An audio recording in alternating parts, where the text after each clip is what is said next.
शीत ऋतु अब धीरे-धीरे अवसान पर है। यह ऋतु हम सभी से अब विदा लेने को आतुर है और बसंत का सुहावना-सा मौसम हम सब महसूस भी कर रहे होंगे।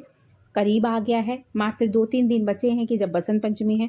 लेकिन सभी के मन में ये संशय है कि 13 को मनाया जाए बसंत पंचमी या 14 फरवरी को मनाया जाए।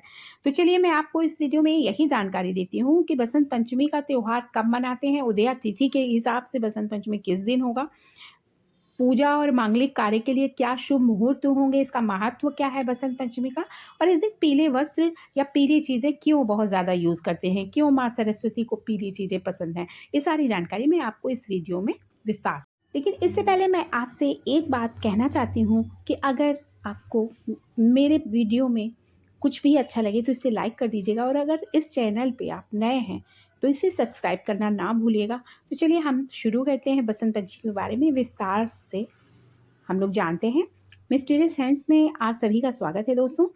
पंचांग के अनुसार माघ माह के शुक्ल पक्ष की पंचमी तिथि 13 फरवरी 2024 को दोपहर 2:41 पर शुरू हो जाएगी और अगले दिन 14 फरवरी 2024 को दोपहर 12:09 पर इसकी समाप्ति होगी। ये पर्व चूंकि उदया तिथि के अनुसार सारे पर्व मनाए जाते हैं, तो ये पर्व भी उदया तिथि के अनुसार 14 फरवरी को ही मान्य होगा। इस दिन वैलेंटाइन डे भी है, बहुत सारे लोग वैलेंटाइन भी मनाएंगे। तो चलिए 14 फरवरी को हम लोग बसंत पंचमी का त्योहार मनाते हैं। सरस्वती जी की पूजा के लिए इस दिन आपको 5 घंटे मिलेंगे, पूरे 5 घंटे। पूजा मुहूर्त सुबह सुबह जो है वो 7 बजे से दोपहर 12:35 तक है। इस दिन कलम दवात की विशेष पूजा आराधना करनी चाहिए। माँ सरस्वती विद्या की देवी हैं, जैसा कि आप सभी जानते ही हैं। तो माँ सरस्वती की इस दिन विशेष खास तौर पर पूजा अर्चना की जाती है।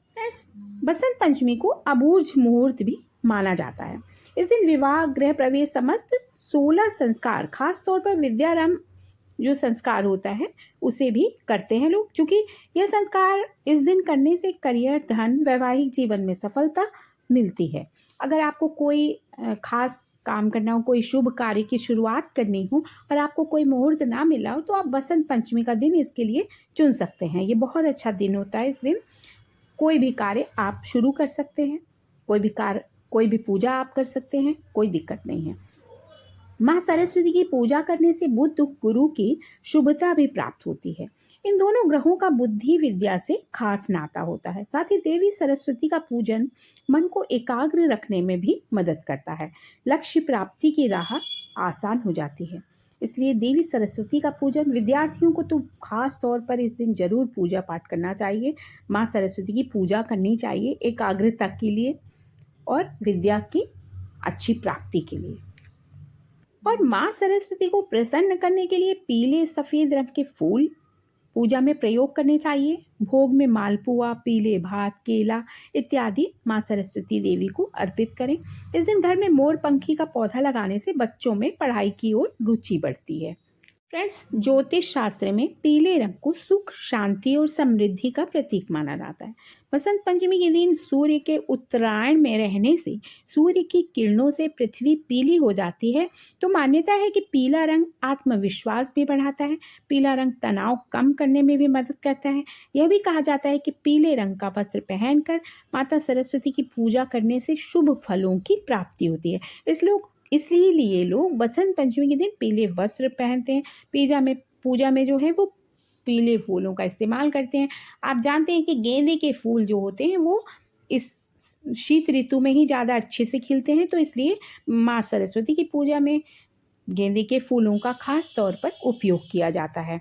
और पीली चीज़ें, पीली वस्तुएं, पीले जो खाद्य पदार्थ हैं, या फिर आप ये कह सकते हैं कि जो खाने पीने का मतलब सामान होता है, वो भी सब लड्डू है और ये सारी चीज़ें हैं। तो यह माँ को खास तौर पर अर्पित किया जाता है पीले रंग का। इससे देवी सरस्वती खुश हो जाती हैं। इसलिए माँ सरस्वती की पूजा में पीले रंग का इतना खास महत्व होता है।